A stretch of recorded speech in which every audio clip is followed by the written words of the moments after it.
Hi friends, మీరు చూస్తున్నారు గుడి గోపురాలు విత్ మీ కృష్ణ. ఆంజనేయుడు కోపంతో విసిరేసిన లింగాలను మీరు ఎప్పుడైనా చూసారా? ఆ గుడి పేరే శ్రీ రామలింగేశ్వర స్వామి ఆలయం అండి. ఇక్కడ ఈ గోపురము 90 అడుగుల ఎత్తులో ఉంటుంది. ఈ ఆలయాన్ని త్రేతాయుగంలో నిర్మించారు.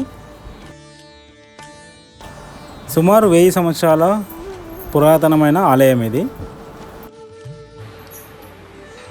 మనం గుడి లోపలికి వెళ్ళగానే మనకు నందీశ్వరుడు దర్శనమిస్తాడు. ముందుగా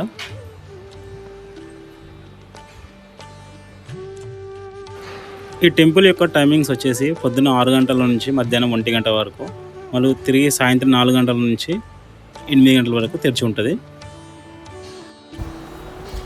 ఈ గుడిలో మనకు వినాయకుడు, సీతారాములు కూడా మనకు దర్శనమిస్తారు. ఈరోజు నార్మల్ డే కాబట్టి జనాలు కూడా ఎక్కువ లేరు. నాకు ఒక 5-10 నిమిషాల్లో దర్శనం అయిపోయింది. ఇక్కడ ఫోటోలో చూస్తున్నారు కదా, సేమ్ అలానే ఉంటుంది. లోపల శివలింగం కూడా. మనం బయటకు వచ్చాక కాశీ విశ్వేశ్వర స్వామి ఆలయం కూడా కనబడుతుంది.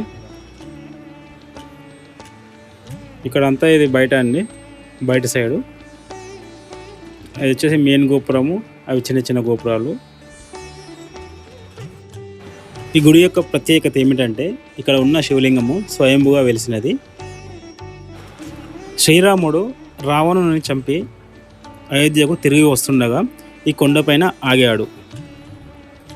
బ్రాహ్మణ హత్య పాపమని తెలుసుకొని పాప పరిహారం కోసం ఇక్కడ 101 శివలింగాలను ప్రతిష్ఠించాలని ఆంజనేయునికి చెప్పాడు. కాశీకి వెళ్ళి 101 శివలింగాలను తీసుకొని ముహూర్త సమయానికి రమ్మని చెప్పాడు. కాశీకి వెళ్ళిన ఆంజనేయుడు ఇంకా రాలేదని, ముహూర్తానికి సమయం అవుతుందని శంకరుని ప్రార్థించగా శంకరుడు లింగ రూపంలో ఇక్కడ కొలువుదీరినాడు.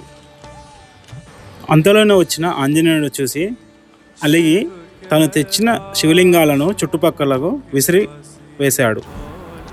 అప్పుడు రాముడు తను తెచ్చిన ఒక లింగాన్ని ప్రతిష్ఠించి ఇకపై కొండ ప్రాంతాన్ని శ్రీ కేసరిగిరిగా పిలుస్తారని హనుమంతుడికి చెప్పాడు.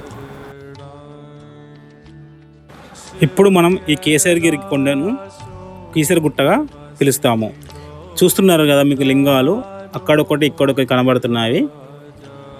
ఇవన్నీ ఆంజనేయుడు కోపంతో విసిరేసిన శివలింగాలు. ఈ గుడి తెలంగాణలోని రంగారెడ్డి జిల్లాలో కీసరగుట్ట మండలంలో ఉంది. ఈ కొండ ప్రాంతం చాలా పెద్దగా ఉంటుంది అండ్ చాలా అందంగా ఉంటుంది. చూస్తున్నారుగా ఎంత విశాలంగా ఉన్నాయో కొండలు. ఈ గుట్టలో ప్రతి శివరాత్రికి అండ్ కార్తీక మాసంలో కొన్ని లక్షల జనాలు స్వామివారి దర్శనానికి వస్తారు. ఇక్కడ మనకు ఆంజనేయ స్వామి విగ్రహం చాలా పెద్దగా కనబడుతుంది. ఇంతటి మహాదేవాలయాన్ని మీరు కూడా దర్శించుకోండి. ఇది మనకు హైదరాబాద్కు 30 కిలోమీటర్ల దూరం మాత్రమే ఉంటుంది.